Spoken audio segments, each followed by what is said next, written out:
నమస్తే, welcome to 99 TV big డిబేట్కి స్వాగతం.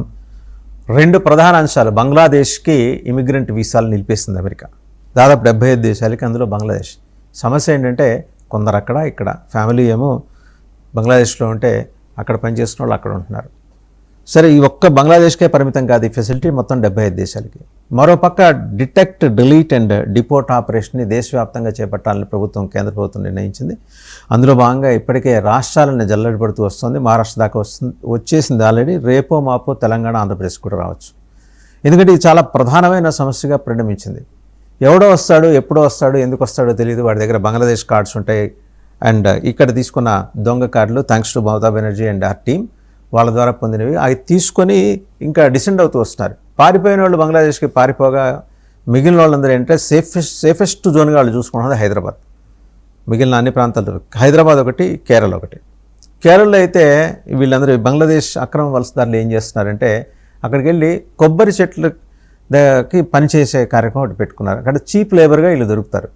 వీళ్ళు ఏం చెప్తారు, మేము బెంగాల్ నుంచి వచ్చామంటారు, వెస్ట్ బెంగాల్ అంటారు. కానీ వాళ్ళ యాస చూస్తే, భాష తీరు, మాట్లాడే విధానం చూస్తే అర్థమవుతుంది వాళ్ళు బంగ్లాదేశీయులని. అక్కడ ప్రత్యేకించి కొబ్బరి తోటలు, ఇళ్లలో కూడా పనిచేస్తున్నారు. ఇదో పెద్ద ప్రమాదంగా పరిణమించింది. అస్సాం ముఖ్యమంత్రి హిమంత బిశ్వ శర్మ టైటన్ చేశారు, ఆధార్ జారీ చేసే ప్రక్రియను కూడా టైటన్ చేశారు. అండ్ ఓవరాల్గా ఏంటంటే ఈ ఆపరేషన్స్ చేపట్టడం వల్ల బంగ్లాదేశ్ నుంచి అక్రమంగా వచ్చిన వలసదారులు లేదా ఉగ్రవాదులు, పెద్ద తేడా ఏం లేదు ఇద్దరికి. బతుకు తెరువు కోసం వచ్చిన వాళ్ళు ఇక్కడ కొన్ని అర్బన్ కంపెనీల్లో హైదరాబాద్లో పనిచేస్తూ వాళ్ళు చేస్తున్న నేరాలు కూడా ఒక్కొక్కటి బయటకు వస్తున్నాయి. సో ఇవాళ మొత్తం అన్ని రాష్ట్రాలు, సౌత్లో అయితే ప్రధానంగా తెలంగాణ మీద, కేరళ మీద ఫోకస్ పెట్టారు. ఆంధ్ర మీద కూడా లేకపోలేదు. కర్ణాటకలో ఆల్రెడీ ఎస్టాబ్లిష్ అయిన వాళ్ళ నెట్వర్క్స్ ఎక్కడెక్కడ ఉన్నాయో. సో ఆంధ్రాలో ఎలా చూసుకుంటారంటే స్లీపీ సిటీస్ అని ఉంటాయి, కాకినాడ, విజయనగరం, రిటైర్డ్ పీపుల్ సెహెవెన్ అని అంటుంటారు. అక్కడ వాళ్ళ ఆపరేషన్స్ క్యారీ అవుట్ చేస్తున్నారు ఈ బంగ్లాదేశ్ వాళ్ళని. వీటన్నిటి సమాచారం కేంద్ర ప్రభుత్వ నిఘా సంస్థల దగ్గర ఉంది, లేదని కాదు. సమయం చూసి, అదును చూసి వాళ్ళందరినీ ఏరిపారేసే కార్యక్రమం అయితే మొదలవుతుంది. ఈ రెండు అంశాలకు సంబంధించి బిగ్ డిబేట్లో వీళ్ళ మనతో పార్టిసిపేట్ చేస్తున్నారు అంబాసిడర్ డాక్టర్ వినోద్ గారు, దౌత్యవేత్త. నమస్తే అండి. అలాగే కల్నల్ పరమేశ్వర్ గారు, మాజీ ఆర్మీ అధికారి, అండ్ పేకేటి ప్రసాద్ గారు, geo political affairs expert. To start with ambassador doctor Vinod గారు, రెండు అంశాలండి. ఒక పక్కేమో ఇమిగ్రేషన్ వీసాలని 75 దేశాలకు నిలిపేసింది అమెరికా. సరే, వాడు ఇది చేస్తూనే మళ్ళీ బంగ్లాదేశ్కి చేయాల్సిన ఉగ్రవాద సహాయం అంతా చేస్తుంటారు. ఢాకాలో వార్ రూమ్ పెట్టుకొని భారతదేశం మీద ఎలా విషం కక్కాలి, ఎలాంటి ఇంజక్షన్లు భారతదేశానికి పంపించి ఇవన్నీ చేస్తుంటారు. సమస్య ఏంటంటే ఇలా నిలిపివేయటం వల్ల ఒక అన్రెస్ట్ క్రియేట్ అయ్యి, ఆ అన్రెస్ట్ ఫోకస్ వచ్చి ఈస్ట్ మీద పడేట్టు అదొక కార్యక్రమం వాళ్ళు చేస్తున్నారు. మరోపక్క మన దేశంలో డిటెక్ట్, డిలీట్ అండ్ డిపోర్ట్ ఆపరేషన్ని దేశవ్యాప్తంగా విస్తరించే కార్యక్రమం. ఎలా చూస్తున్నారు ఈ రెండు అంశాలని, ప్రత్యేకించి ఇమిగ్రేషన్ పాలసీకి సంబంధించి ముందుగా అమెరికా చేస్తున్న వ్యవహారాన్ని?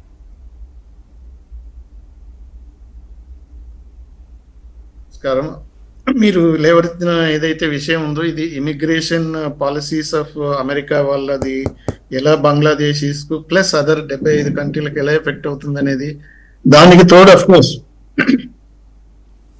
ఇల్లీగల్ ఇమిగ్రెంట్స్ ఫ్రమ్ బంగ్లాదేశ్ అనేది ఎప్పటి నుంచో అఫ్ కోర్స్ 71 తర్వాత ఈ రోజు వరకు ఎలా జరుగుతుంది, ఎందుకు జరుగుతుంది, దానివల్ల మన అంటే బార్డర్ స్టేట్లలో ఎటువంటి పరిణామాలు జరిగినాయి అనేది మన అందరికి కొంతవరకు తెలుసు. అయితే కాకపోతే ఏంటంటే కొన్ని పరిస్థితుల వల్ల మన బార్డర్ ఏదైతే ఉన్నదో, ఫస్ట్ మనము ఇప్పుడు ఇక అమెరికా వాళ్ళు తీసుకునే ఇమిగ్రేషన్ పాలసీస్ వల్ల ఇప్పుడు వాళ్ళు ఏంటంటే ఒకటే అంటే 2 types ఆఫ్ వీసాస్లల్లా ఒక టైప్ ఆఫ్ వీసా, ఇది ఇమిగ్రెంట్ టైప్ ఆఫ్ వీసాస్ను వాళ్ళు అంటే 75 కంట్రీలతో బంగ్లాదేశ్ కూడా వాళ్ళు బ్యాన్ చేసి అంటే సస్పెన్షన్ పెట్టారు. దానివల్ల అఫ్ కోర్స్ ఫ్యామిలీస్కు కొంతవరకు ఎఫెక్ట్ అవుతుంది. బట్ టూరిస్ట్ వీసాలకు, తర్వాత అదర్ బిజినెస్ వీసాలకు మాత్రం ఏం ప్రాబ్లం లేదు. సో దాని ఎఫెక్ట్ కొంతవరకు తప్పకుండా బంగ్లాదేశీసే కాకుండా మిగతా వాళ్ళంతా పడుతుంది. ఈవెన్ ఇప్పుడు ట్రంప్ పాలసీస్లో అందరికి తెలిసినాయి కదా మనకు, ఏంటంటే ఇమిగ్రేషన్ అనేది మెయిన్ ఇష్యూ పెట్టుకొని అంటే ఇది వాళ్ళంతా ఏది పారాసైట్స్ మన దేశాన్ని దోచుకొని తింటున్నారు, మన ఉద్యోగాలు కూడా బీక్కుంటున్నారు, మన బ్రెడ్ తినేస్తున్నారు, ప్రతి ఒక్కరిని అంటనే ఉన్నాడు. ఈవెన్ మనం కూడా చూసాం కదా, మన ప్రైమ్ మినిస్టర్ విజిట్ అప్పుడు కూడా ఆయన ఏది ఇల్లీగల్ ఇమిగ్రెంట్స్ అని కొంతమంది మన ఆల్మోస్ట్ ఏంటంటే హ్యాండ్ కప్స్ అవి వేసి మన ఇండియాకు పంపించాయని ఆయన ట్రంప్ హిస్టరీ డిఫరెంట్ ఉంటుంది. ఓకే, దాని ఎఫెక్ట్ బంగ్లాదేశ్ మీద ఇంకా కొద్దిగా అంటే ఎక్కువ ఉంటుంది. ఎందుకు అని అంటే బంగ్లాదేశ్ నుంచి పోయిన వాళ్ళకి చాలా మందికి వాళ్ళు ఏం చేశారంటే పొలిటికల్ అసైన్ బాగా ఇచ్చేసారు. దానివల్ల ఏమవుతుందంటే నంబర్ ఎక్కువ ఉంటుంది.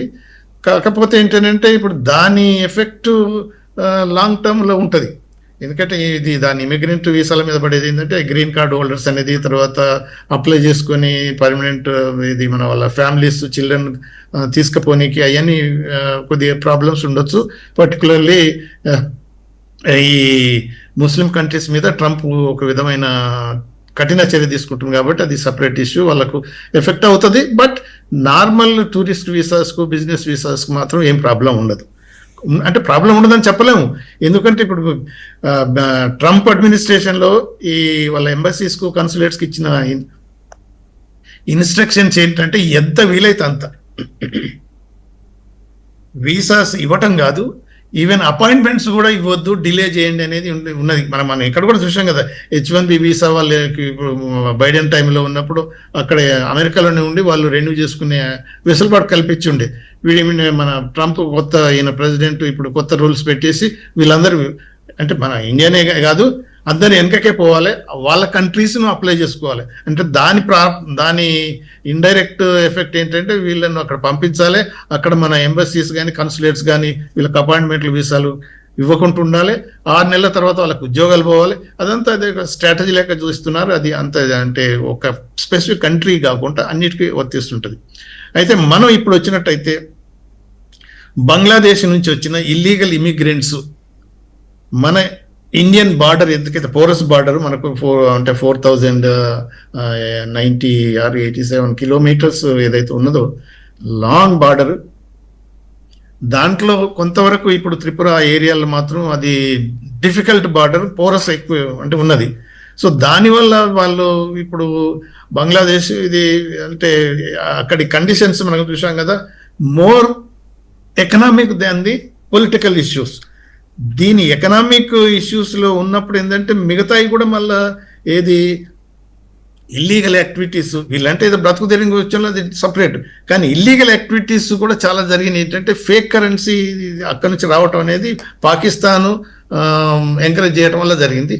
దాని తర్వాత డ్రగ్ దాన్ని ఏదైతే ఈ డ్రగ్ తర్వాత human trafficking various other illegal activities కూడా ఈ ఎకనామిక్ డిఫికల్టీస్ నుంచి బతుకుదిరితో పాటు ఇవి ఎక్కువైపోయాయి.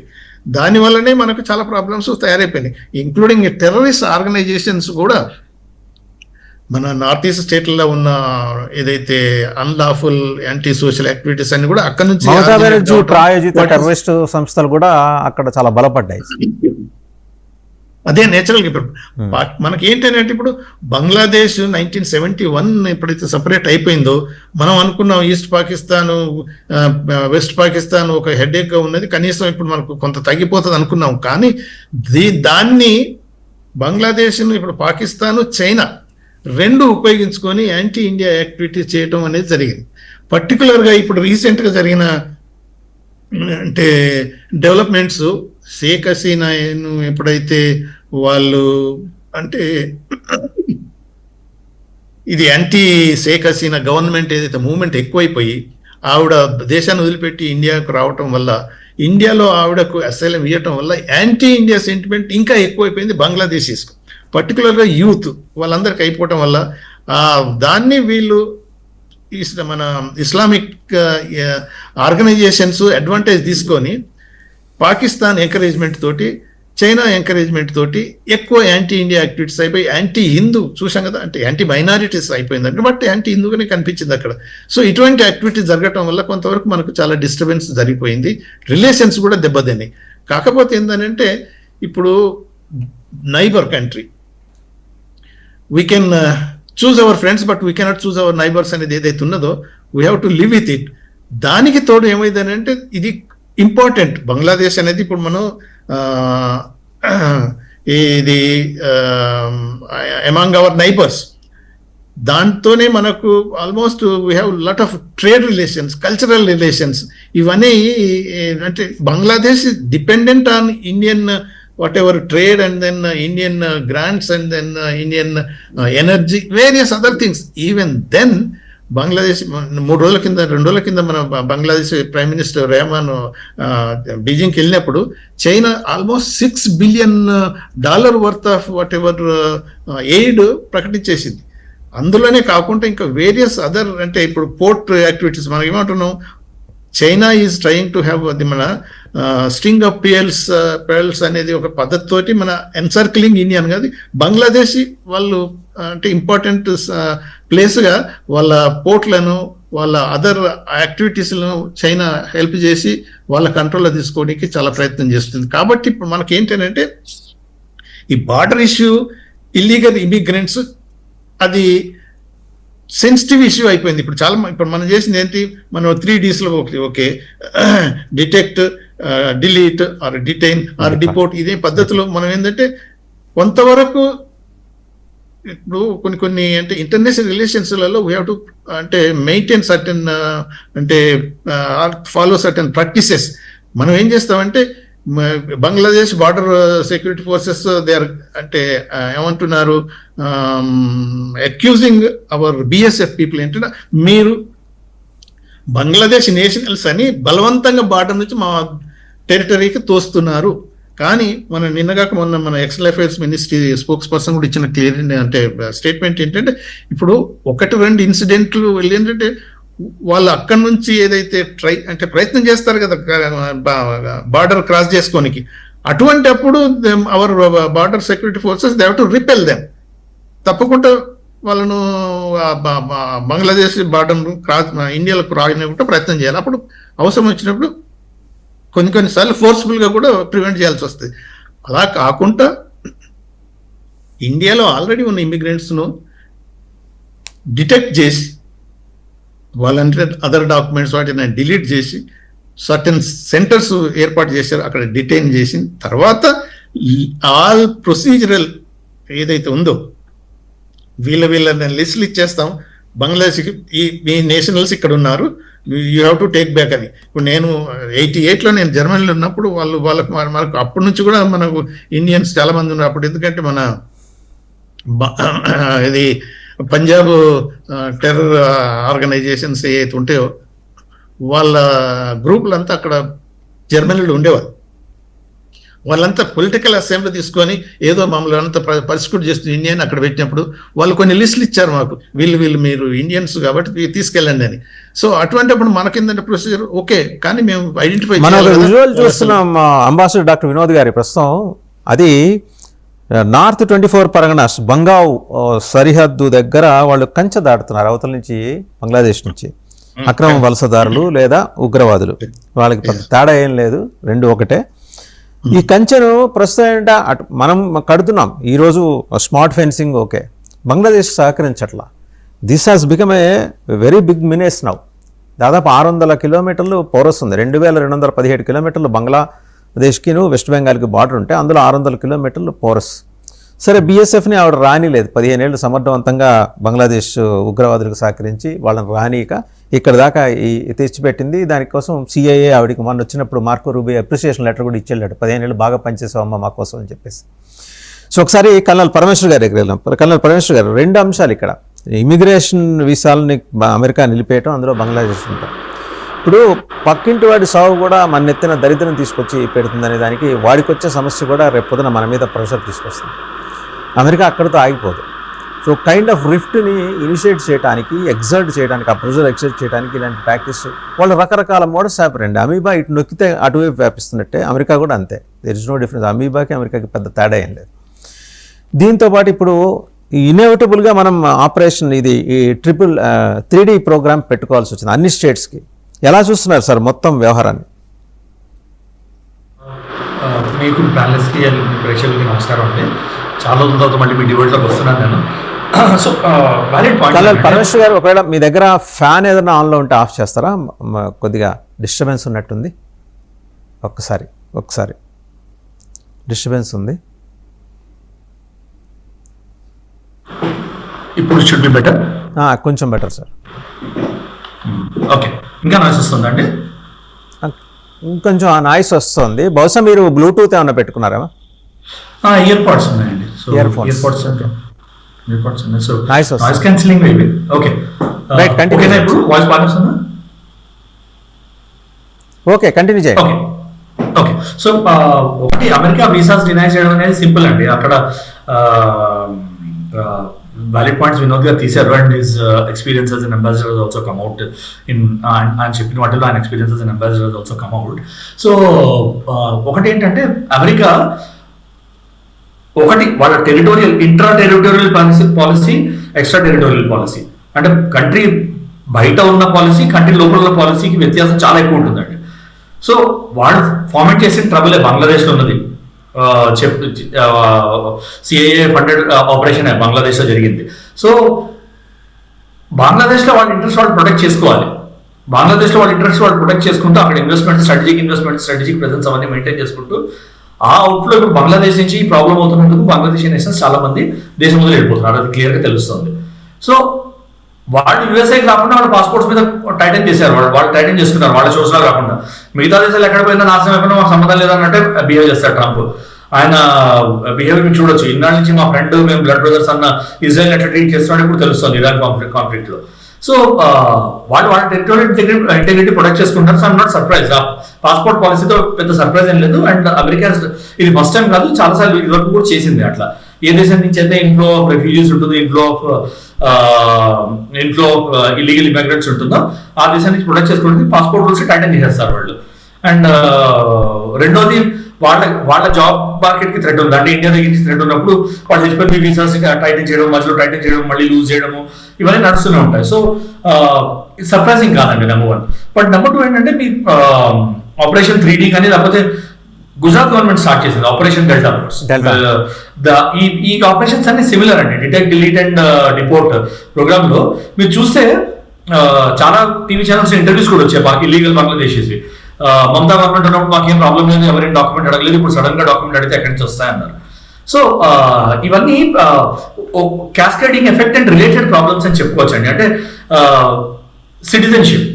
సిటిజన్షిప్ మీకు ఎలా వస్తుంది? సిటిజన్షిప్ యాక్ట్ మీరు చూసారంటే, ఇండియన్ సిటిజన్షిప్ యాక్ట్ చూసారంటే మీరు దేశంలో పుట్టైనా ఉండాలి, లేకపోతే మీ పేరెంట్స్ అయినా దేశంలో పుట్టి ఉండాలి, లేకపోతే మీరు మీ పుట్టుపూర్వోత్తరం మీ ఫ్యామిలీ వద్ద హిస్టరీ దేశంలో ఉన్నట్టు ఉండాలి. అది that establishes citizenship in the country.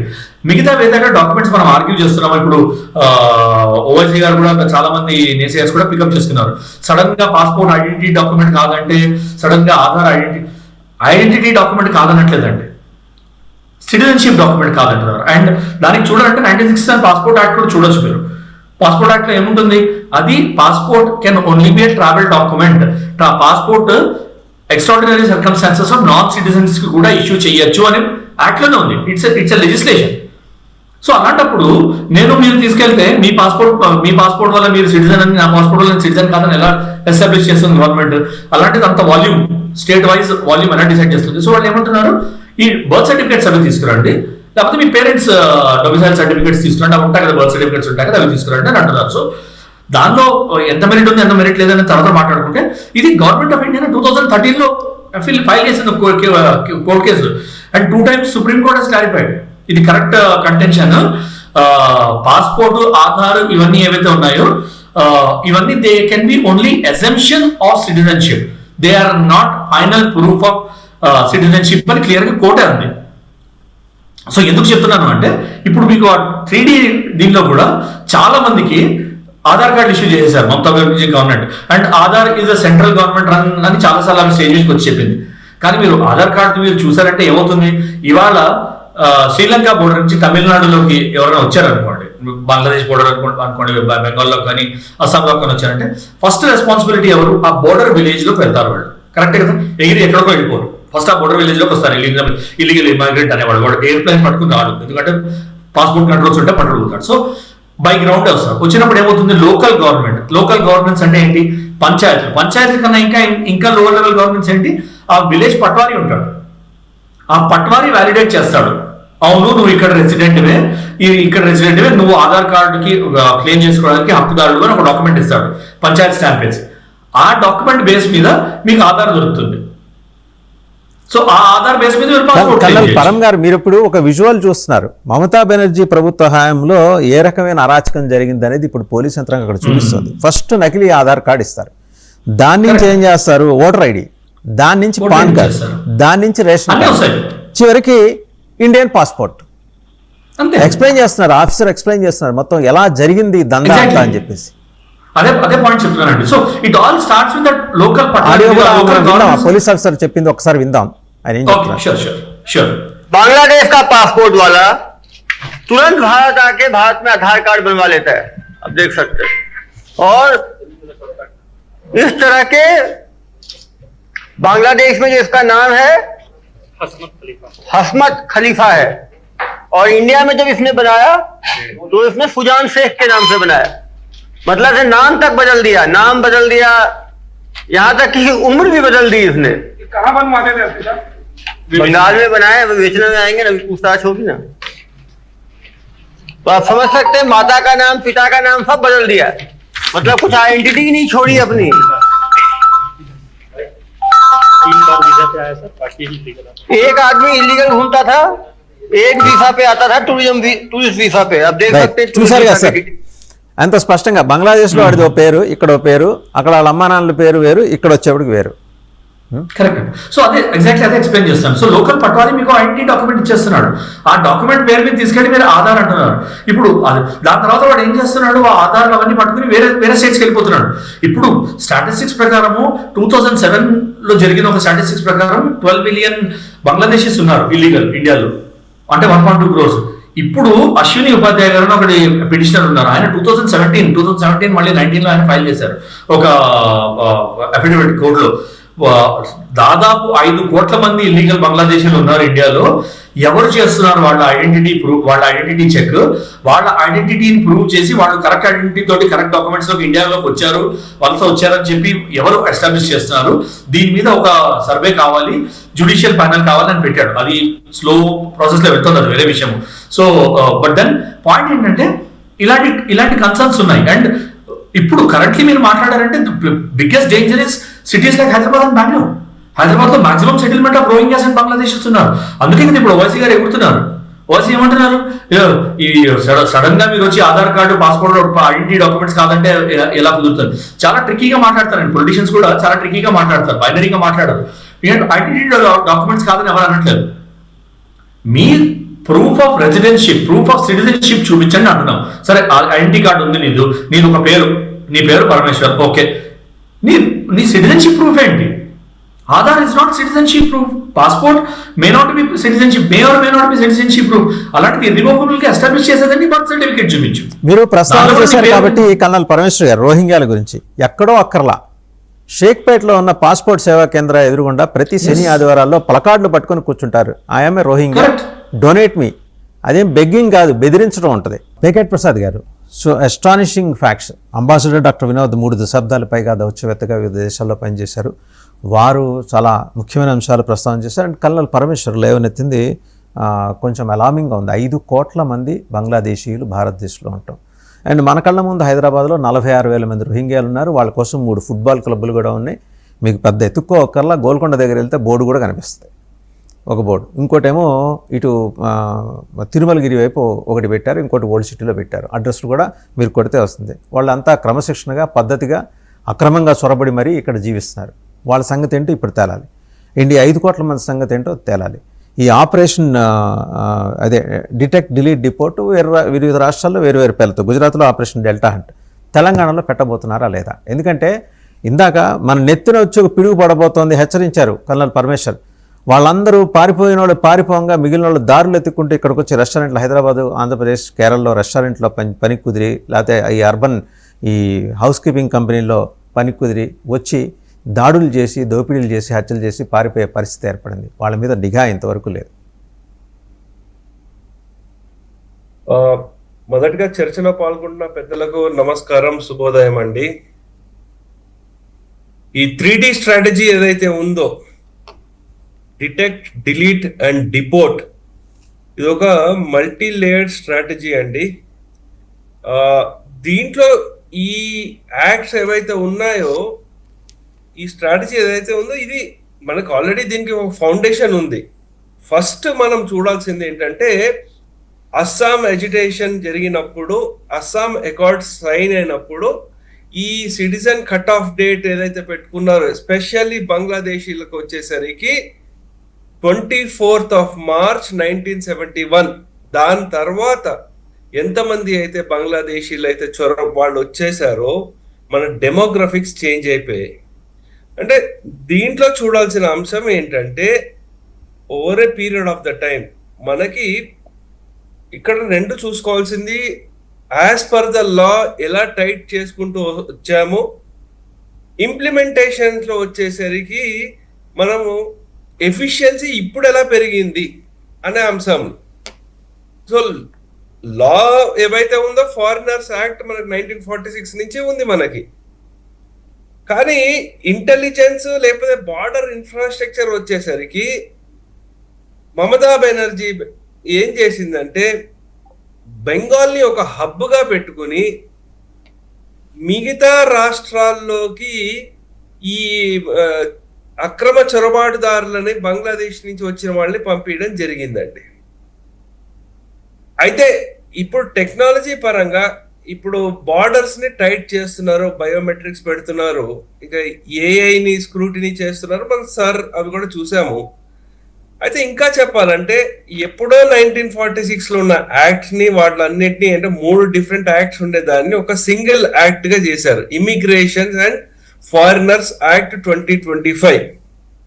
అంటే 1920 లో ఉన్న పాస్పోర్ట్ యాక్ట్, 1946 లో ఉన్న ఫారినర్స్ యాక్ట్, ఇవన్నిటిని కలిపేశారు అనమాట. అయితే మీరు చెప్తున్న అంశము కూడా ఏంటంటే, ఇప్పుడు పెద్దలు చెప్తున్న అంశం కూడా ఏంటంటే ఇవి బాగానే ఉన్నాయి, కానీ మనకి ఇప్పుడు ఇక్కడ ఏంటి పరిస్థితి అంటే ఫస్ట్ బెంగాల్లో వాళ్ళు అక్కడి నుంచి వచ్చే వాళ్ళని చొరబాటుదారులు రాకుండా బార్డర్ మొత్తం టైట్ చేశారు. ఇక్కడ ఆల్రెడీ ఉండే చొరబాటుదారులు ఎవరైతే ఉన్నారో 5 కోట్ల పైన ఉన్నారు అన్నారు. ఈవెన్ దీనికంటే ముందు నేను అనుకోవడం జైస్వాల్ గారు యూపీఏ మినిస్టర్ గా ఉండేటప్పుడు వారు పార్లమెంట్ లో ఇచ్చిన కూడా వాళ్ళు చెప్పడం జరిగింది, పార్లమెంట్ లో స్టేట్మెంట్ ఇచ్చారు. తర్వాత కిరణ్ రిజిజు గారు కూడా ఇచ్చారు. సో దీని ప్రకారం ఉన్నారు ఇక్కడ బంగ్లాదేశీ. అయితే ఫస్ట్ ఈ అపీస్మెంట్ పాలిటిక్స్ వల్ల వాళ్ళని ఇక్కడ పంపించలేకపోతున్నారు, డెమోగ్రఫిక్ చేంజెస్ జరుగుతున్నాయి. ఇక్కడ మనము ఆల్మోస్ట్ ప్రతి అంటే బెంగళూరులో కానివ్వండి, హైదరాబాద్ లో కానివ్వండి, కేరళలో కానివ్వండి, ఈవెన్ తమిళనాడులో కానివ్వండి, ఎక్కువ మంది అంటే చిన్న చిన్న పనులు, మేస్త్రి పనులు లేకపోతే ఇంకేదైనా చీప్ లేబర్ లో వీళ్ళే వచ్చేసారు. నేను ప్రత్యేకించి బెంగళూరు ఏరియాలో ఉన్నాను కాబట్టి నేను చెప్తున్నానండి. మహాదేవపుర కాన్స్టిట్యుయెన్సీ అది బీజేపీకి కంచుకోట.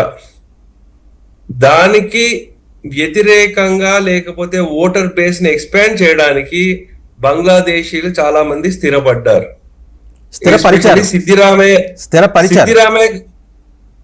స్థిరపట్టం కాదు, తీసుకొచ్చి అక్కడ డిప్లాయ్ చేశారు, వాళ్ళని తీసుకొచ్చి డిప్లాయ్ చేశారు.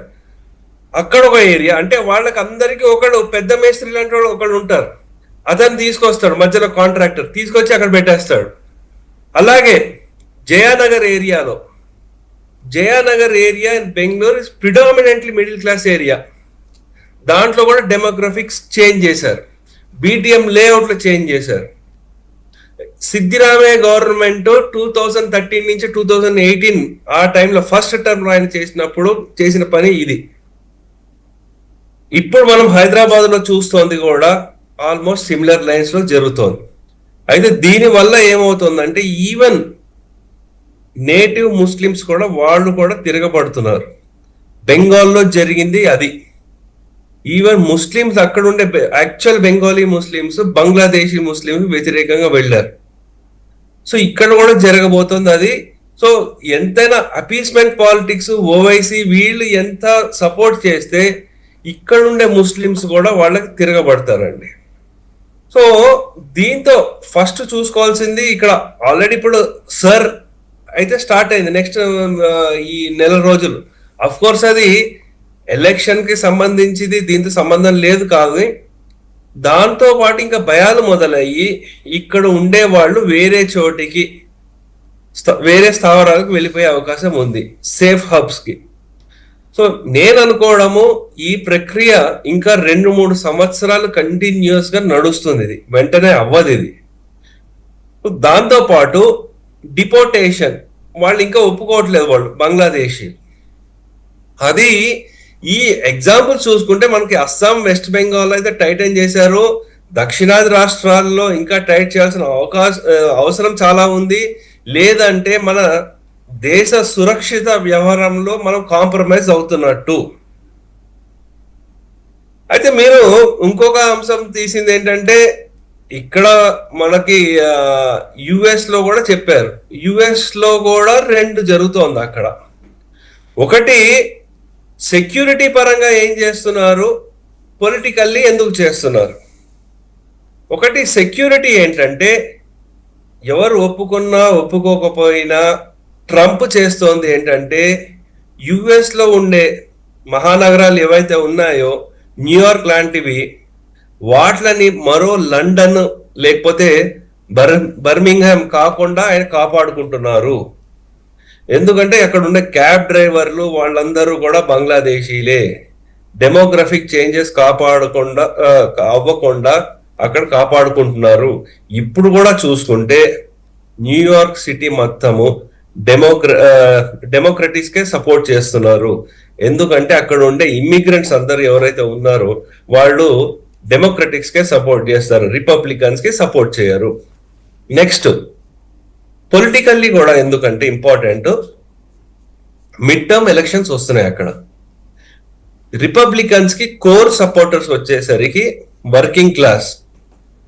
ఈ ఇమ్మిగ్రెంట్స్ ఎవరైతే వస్తున్నారో అక్కడ ఒక పెద్ద నెరేటివ్ నడుస్తుంది, ఇమ్మిగ్రెంట్స్ వల్ల వాళ్ళకి జాబ్స్ పోతున్నాయి, అందుగురించి ఆ ఇమ్మిగ్రెంట్స్ మేము హ్యాండిల్ చేస్తున్నాము, వీళ్ళ మీద టఫ్ యాక్షన్ తీసుకుంటున్నాము అని చూపించి పడిపోతున్న ట్రంప్ పాపులారిటీని ఇంకా పైకి తీసుకెళ్లే దిశగా ఈ స్టెప్స్ అన్ని తీసుకుంటున్నారు.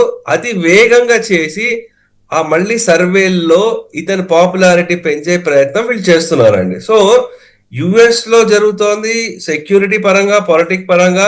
మన దేశంలో జరుగుతోంది ఏంటంటే ఆల్రెడీ అయ్యిన దాన్ని మనం క్లీనప్ చేసుకుంటున్నాం. సో ఇవి రెండింటికి జరుగుతోంది ఏంటంటే వ్యత్యాసం ఇంతే అండి. సో ఒకసారి అంబాసిడర్ డాక్టర్ వినోద్ గారి దగ్గర, అంబాసిడర్ డాక్టర్ వినోద్ గారు, 5 కోట్ల మంది భారతదేశం మొత్తం మీద ఉన్నది బంగ్లాదేశీ చొరబాటుదారులు, వాళ్ళు బంగ్లాదేశీలు అంటానికి ఏం లేదు. అండ్ రెండోది, ఒక్క హైదరాబాద్ సిటీలోనే 48,000 ఇప్పటివరకు గుర్తించింది. As I rightly mentioned some time back, మీరు చూడొచ్చు మీ పాస్పోర్ట్ సేవ కేంద్ర ముందరే కూర్చుంటారు వాళ్ళు. అట్లాగా ఒక్కోసారి రోడ్లు అటకాయిస్తారు కూడా, ప్లకార్డులు పట్టుకొని వీఆర్ రోహింగ్యాస్ డొనేటర్స్. అది అభ్యర్థించడం అర్థించడం కాదు, బెదిరించడం లాగా ఉంటుంది. ఇవ్వకపోతే కదలనీరు. ఆల్మోస్ట్ ఇజ్రాయల్స్ లాగానే వీళ్ళ ఇది కూడా ఉంది. ఇది ఇక్కడ ఒక్క చేట కాదు, తిరుమలగిరి ఏరియాలో కూడా ఇటువంటి సమస్య ఉన్నట్టు కూడా చెప్తున్నారు. ఓల్డ్ సిటీ మనకి వెళ్ళం కాబట్టి మనకి తెలియదు, అక్కడ ఇంకా దారుణంగా కూడా ఉండొచ్చు. అండ్ ఈ ఫుట్బాల్ క్లబ్లు ఎందుకు ఇంకా ప్రభుత్వం అధికారికంగా ఈ నడుస్తున్న వీటిని మూయించదు, అలాగే వాళ్ళని తీసుకొచ్చి కేంద్ర ప్రభుత్వ నిఘా సంస్థలకు అప్పచెప్పదు? ఏ మొహమాటాలు అడ్డొస్తున్నాయి ప్రభుత్వాలకి, రాష్ట్ర ప్రభుత్వాలకి? ఇప్పుడు వాసు గారు, అఫ్ కోర్స్ ఇప్పుడు రాష్ట్ర ప్రభుత్వం లా అండ్ ఆర్డర్ మెయింటైన్ చేయాలి, తర్వాత పోలీసు, తర్వాత అడ్మినిస్ట్రేషన్ వాళ్ళంతా చేతిలో ఉంటుంది. కాబట్టి ఈ కేంద్ర ప్రభుత్వ సంస్థలు, ఇది సిబిఐ అయినా లేకపోతే ఐబి అయినా రా అయినా, ఆల్ అదర్ ఆర్గనైజేషన్స్ కూడా అంటే depend on the cooperation of the state, there is no doubt. అయితే కాకపోతే ఏంటంటే ఇప్పుడు మనకు ఎఫ్ఆర్ఆర్ఓ ఇక్కడ హైదరాబాద్లో ఉన్నారు.